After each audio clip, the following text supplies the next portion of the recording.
Rome during the 4th and 3rd century suffered 3 waves of Gaulish invasions and then fought in the 3 Samnite wars. So about Gaulish invasions, we have to consider the Gauls or Celts. There was a civilization of the Second Iron Age spreading through Europe, especially at the end of the 5th century BCE. So the Celts, the Gauls, were a group of enterprising tribes that undertook 3 movements of invasions in Italy between 390 and 329 BCE.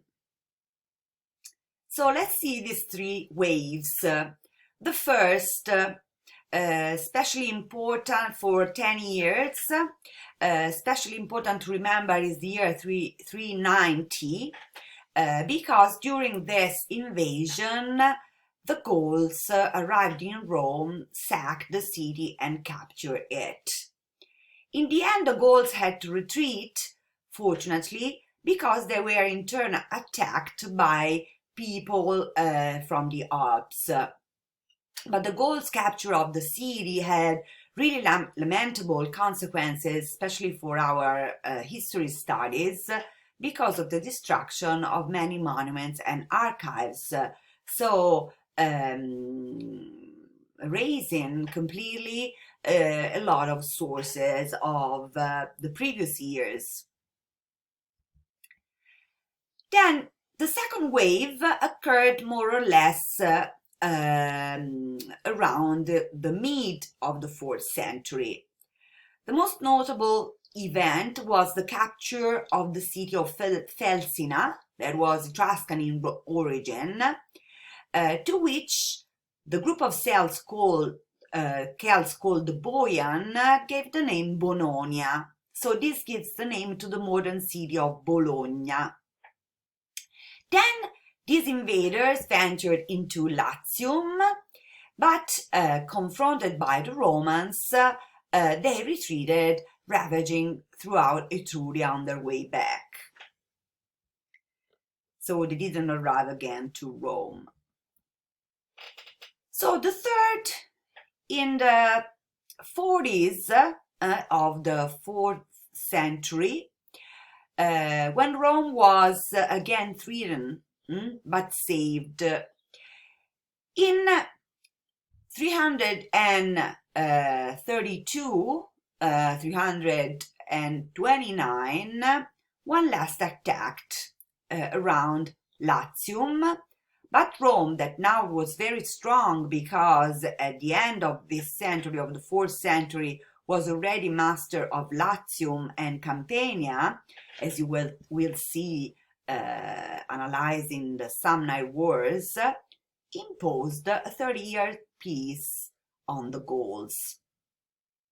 So these wars against the Gauls have a particular important role in the construction of Roman national identity, because it was the first time that the Romans were fighting against a stranger, a foreigner. So this strengthened very much their national identity, their state identity.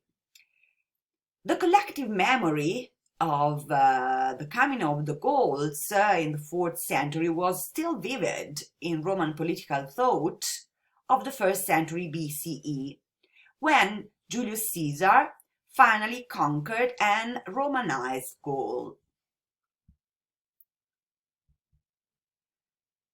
So let's see the Samnite wars.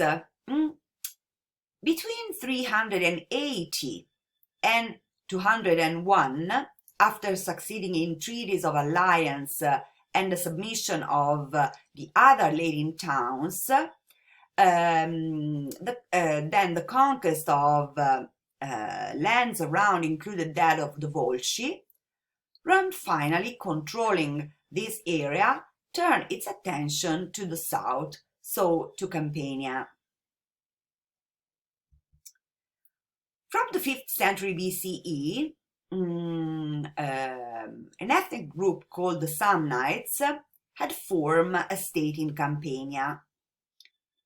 In 354, a peace agreement was reached in between the Romans and the Samnites, but 11 years later, the first of the 3 Samnite wars took place. So, what happened? In 354, the Romans and the Samnites made an alliance to deal with the Gauls. But in 343, the Samnite raided a group called the Sidicini. So, the Campanians helped this group, and the Samnites so attacked Capua, a Campanian city-state.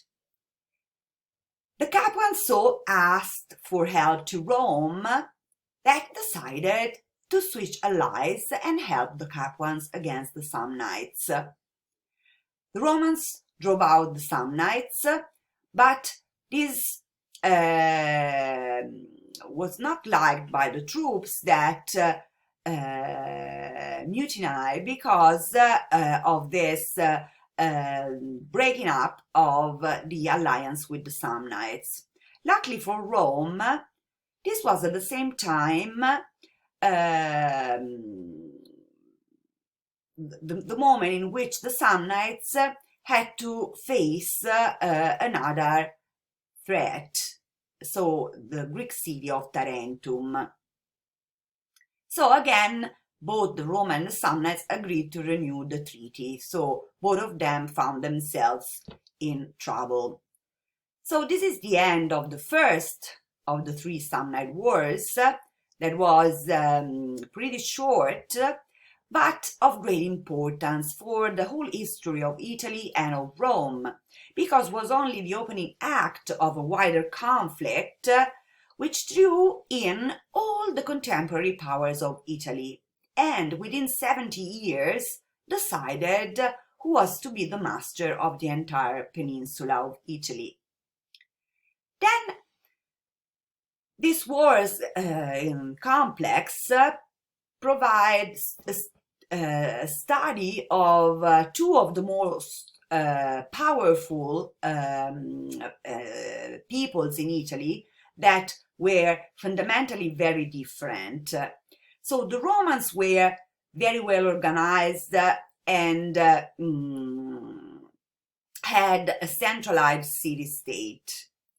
The Samnites were a confederation of fierce mountain tribes that had not the high civilization of the Roman, but they were really fully gifted and successful in the art of war. But the Samnites continued to raid the Campanian territory. So because now again the Romans were allied with the Samnites, Campania looked elsewhere for help, and they found it in an alliance with the Latin League and the Volsci.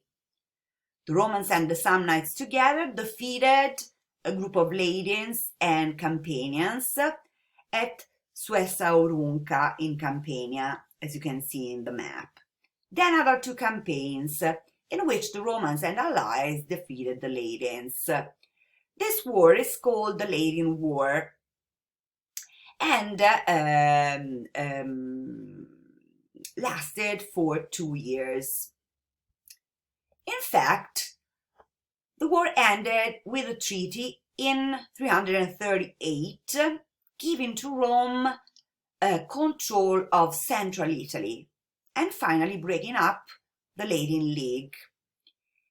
So each Latin city entered into a separate agreement with Rome, and Rome gave to some Latin cities complete citizenship rights, to others partial, so without vote, and to others the status of allies.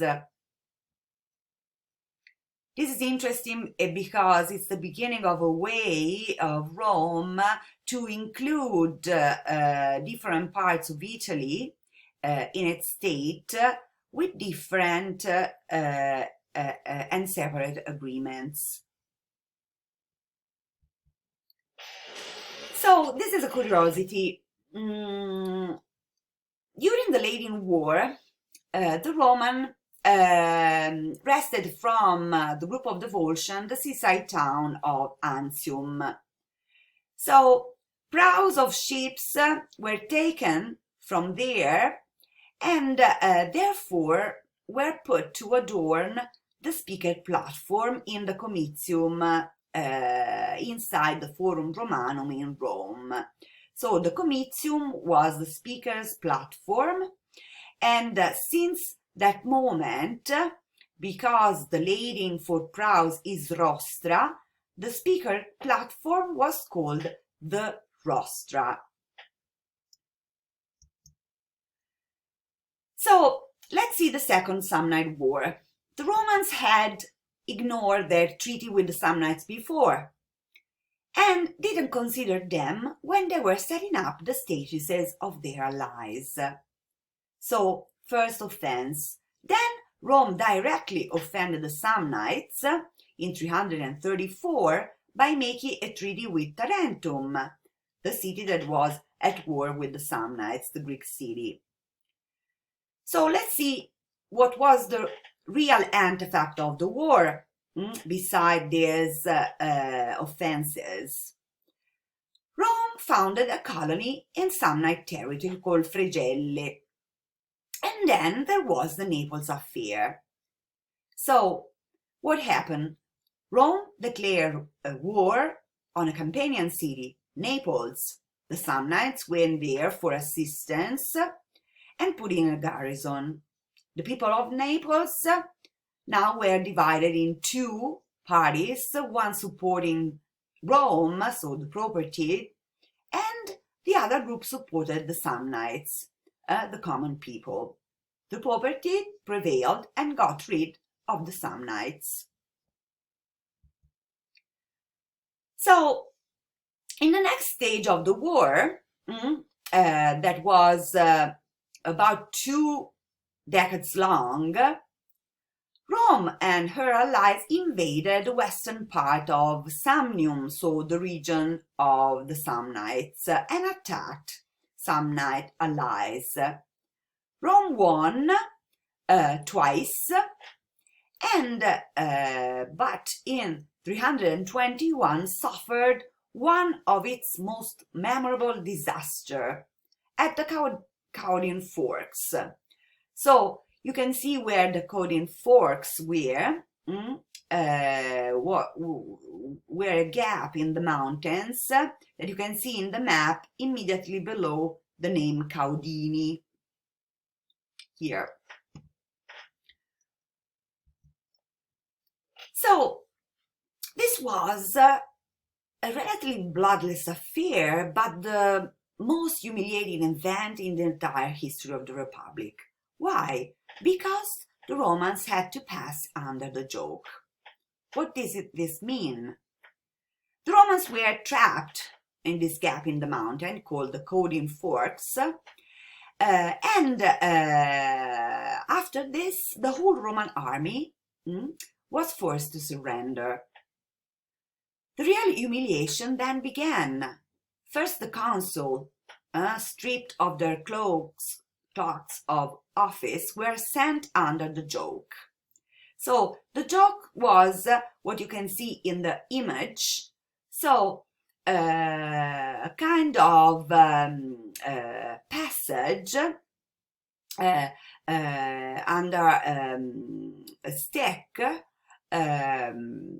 where the consuls and then the whole army, one by one, were forced to pass naked, while the Samnites hurled insults and cracked jokes, maiming or killing any who protested for this treatment.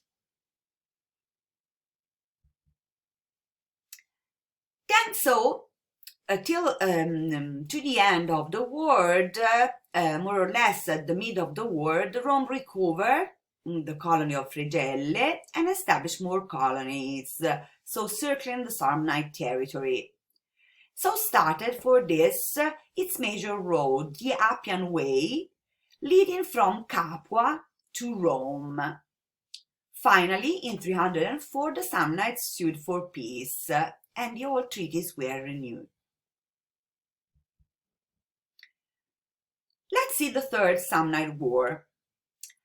So, the Samnites wanted an alliance with the people of Campania called the Lucanians. But when they were thwarted, they tried to win them with force. The Lucanians turned to Rome for help. Rome provided this help and drove out the Samnites. So the Samnites, to defend themselves, began increasing their own alliances, adding Gauls, especially the group of the Senones, and Etruscans. Two battles were particularly important in this war. The Battle of Sentinum, 295, where the Roman general Decius Mus consecrated himself, plunging into the enemy ranks on horseback. This is an act that's particularly important for the Romans, a kind of ritual known as devotio. So, consecrating the life in return for Rome's victory.